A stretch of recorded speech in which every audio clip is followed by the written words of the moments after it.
Many times, a person is going to make a gift or leave an inheritance of something that's not liquid, such as securities in privately held companies, ownership interests in real estate holding companies, or interest in intellectual property assets.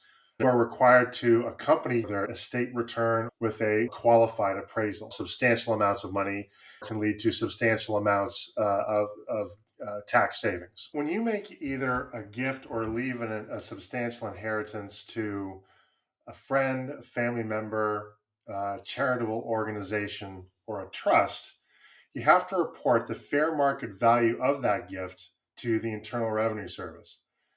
Many times, a person is going to make a gift or leave an inheritance of something that's not liquid, such as shares in a privately held company or real estate or other illiquid investments, such as hedge fund positions, for example. You are required to accompany your estate return or your gift return with a qualified appraisal. If you're making a gift of a liquid asset such as cash or marketable securities such as shares of Apple stock, then reporting the fair market value of the gift is very easy. The value of marketable securities, generally speaking, is simply whatever their quoted price was on the day that the gift was made. A qualified appraisal is a term that is actually defined by the Internal Revenue Service. And the definition is effectively an appraisal that is performed according to professional standards called the Uniform Standards of Professional Appraisal Practice, that was performed independently, and it must be performed by somebody called a qualified appraiser. Generally speaking, somebody who has received formal training in the valuation of the assets, ideally, but not necessarily, has relevant certifications and has acquired sufficient knowledge and expertise over a period of time to produce a credible and reliable opinion of value. A qualified appraisal will include a resume or biography or curriculum vitae of the appraiser or appraisers to gain the most benefit of tax planning strategies. Our most successful clients have embarked on or have commissioned valuation studies of the assets they plan to gift or plan to bequest well in advance of the time that the gift or bequest is actually going to be made. It gives the opportunity for the giftor, the person that's making the bequest, to plan exactly when they're going to make those gifts, or you as the client need to know about. The Pension Protection Act, or PPA, the law that is designed to ensure that just behave appropriately, i.e., independently, and with a high degree of professionalism when they submit appraisals to the Internal Revenue Service. In the event that an appraiser or an appraisal causes the taxpayer to underpay their tax obligation by more than 30%, then not only is the gifter or the person making the bequest subject to additional fines and penalties, but the appraiser is also subject to those potential fines and penalties. In addition, the IRS is allowed to determine that if an appraiser is not qualified to provide that appraisal, as evidenced by the lack of professionalism or due care or independence of the appraisal that was submitted, the appraiser may no longer submit an appraisal that is used in any way by the Internal Revenue Service. And that can be effectively an ender for the career of an appraiser.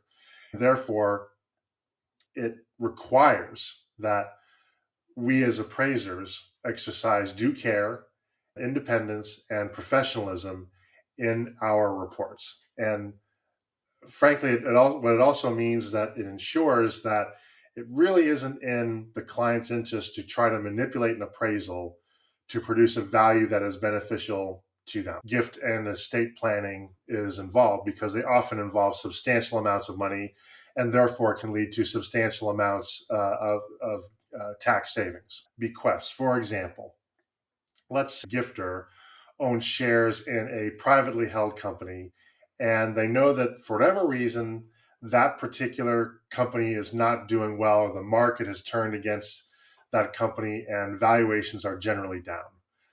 that may signal an opportunity to make a gift of shares in that company to minimize the tax burden, which could either take the form of reducing the amount of the lifetime deduction that the giftor is entitled to, or to minimize the tax obligation at the time that the gift is made.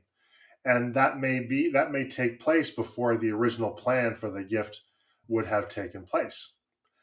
Some people, in an attempt to optimize their inheritance planning or their estate planning, is they will start, instead of waiting until the inheritance event, i.e., the gift or would-be gift or the person making the bequest dies, they will instead make relatively small gifts of the stock or asset in question before the estate event takes place, in order to optimize the tax savings or to minimize the tax obligations. Like many things in life, prior planning often leads to better outcomes. The key thing to keep in mind is that the estate or giftor is responsible for the tax liability, not the recipient.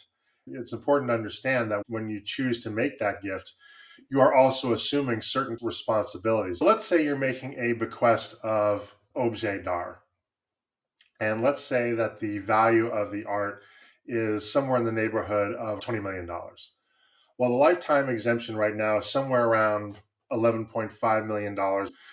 The difference between the $20 million value of the gift and the $11.5 million is $8 million of tax liability.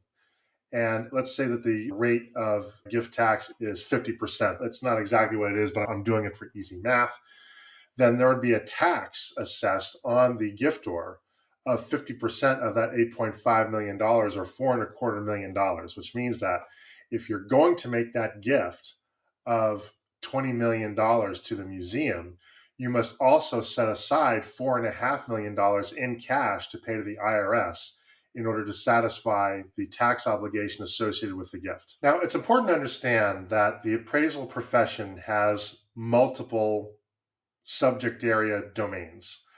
Other disciplines or domains include real estate, machinery and equipment, gems and jewelry, and personal property.